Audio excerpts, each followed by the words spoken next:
आपने अक्सर देखा होगा कि जब भी आप बीमार हो जाते हैं या फिर आपको कोई प्रॉब्लम हो जाती है तो डॉक्टर आपको केवल एक मेडिसिन नहीं देते हैं, आपको 3 या 4 या फिर उससे भी ज्यादा मेडिसिन दी जाती है। तो ऐसा क्यों होता है? आज की वीडियो में हम उसी के बारे में बात करने वाले हैं। देखिए, एलोपैथी एक सिम्टोमेटिक ट्रीटमेंट है, यानी कि यहाँ आपको आपके सिम्टम के आधार पर मेडिसिन दी जाती है। मान लीजिए किसी को बुखार हुआ है और बुखार के साथ में उसे जुकाम भी है, तो यहाँ पर हम मरीज को एक मेडिसिन तो बुखार की देंगे और साथ में एक मेडिसिन जुकाम की देंगे। टोटल यहाँ पर 2 मेडिसिन हो जाती है। लेकिन जो उसे बुखार हुआ है तो बुखार का कोई ना कोई कारण होता है और सबसे मेन कारण होता है इन्फेक्शन। तो इन्फेक्शन के लिए एंटीबायोटिक दी जाती है, तो इसलिए यहाँ पर हम एक एंटीबायोटिक भी देंगे। टोटल यहाँ पर 3 मेडिसिन हो जाती है। लेकिन जो यहाँ पर हम एंटीबायोटिक देते हैं उसके कुछ साइड इफेक्ट्स होते हैं, जैसे कि पेट में गैस बनना। तो पेट में गैस बनने की प्रॉब्लम को दूर करने के लिए यहाँ पर हम एक एंटासिड या फिर गैस को कम करने वाले मेडिसिन भी देते हैं।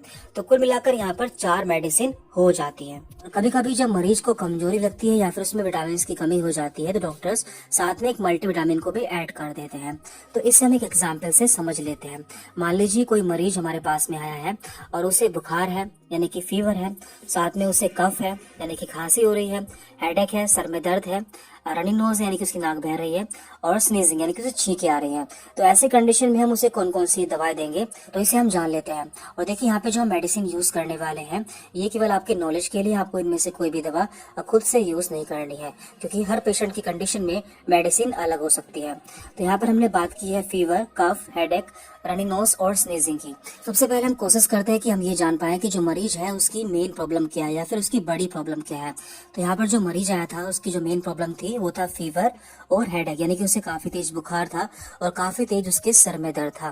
तो बुखार और सर दर्द दोनों के लिए हम पैरासीटामोल टैबलेट यूज कर सकते हैं। इससे ये फायदा होगा कि हमें इसके लिए अलग अलग दवाएं नहीं देनी पड़ेंगी और एक ही टैबलेट से पेशेंट की दोनों ही प्रॉब्लम ठीक हो जाएंगी। देखिए, हम जितनी कम मेडिसिन यूज करते हैं उतना ही अच्छा रहता है। तो यहाँ पर हम PCM 500 या फिर डोलो 650 mg इन दोनों सिम्टम्स के लिए यूज कर सकते हैं। इसके बाद पेशेंट का जो अगला सिम्टम है वो है कफ, यानी कि पेशेंट को काफी खांसी है, तो खांसी के लिए यहाँ पर हम बेनाड्रिल सिरप यूज कर सकते हैं या फिर उसे दे सकते हैं। इसके बाद है रनी नोज एंड स्नीजिंग, यानी कि जो पेशेंट है उसकी नाक बह रही है और साथ में उसे छींके आ रही है।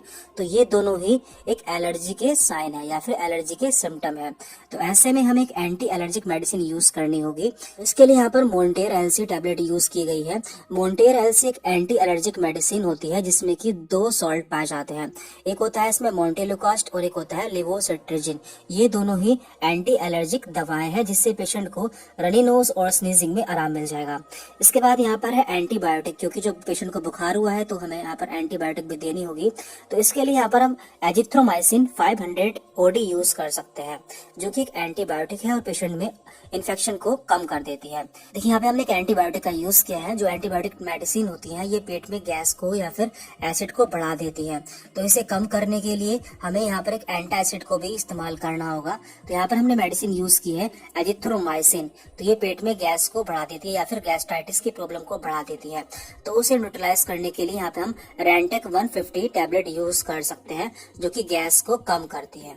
इस तरह से यहाँ पर इन सभी सिम्टम्स के लिए टोटल 5 मेडिसिन इस्तेमाल की गई हैं और इनकी डोज क्या होती है और ये कब तक लेनी होती है ये डॉक्टर्स आपकी प्रॉब्लम को देखकर डिसाइड करते हैं। और कभी कभी जब मरीज को कोई सिम्टम या कोई प्रॉब्लम कम होती है तो ऐसे में हम उस दवा को स्किप कर सकते हैं। मान लीजिए इस जो मरीज था इसे खांसी कम हो रही है, तो ऐसे में हम कफ सिरप को स्किप कर सकते हैं, यानी कि बेनाड्रिल सिरप को हटा सकते हैं। यानी कि हमें कोशिश करनी होती है कि हम जो मरीज है उसे कम से कम दवाओं में ठीक करें।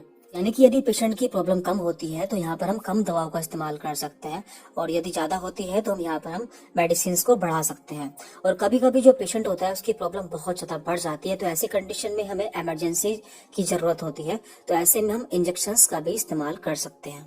और यदि आप ये जानना चाहते हैं कि कौन सी बीमारी में कौन सी मेडिसिन दी जाती हैं या फिर कौन से कॉम्बिनेशंस दिए जाते हैं तो आप नीचे कमेंट बॉक्स में बता सकते हैं। हम उस पर भी जल्दी ही वीडियो अपलोड कर देंगे। Thank you very much.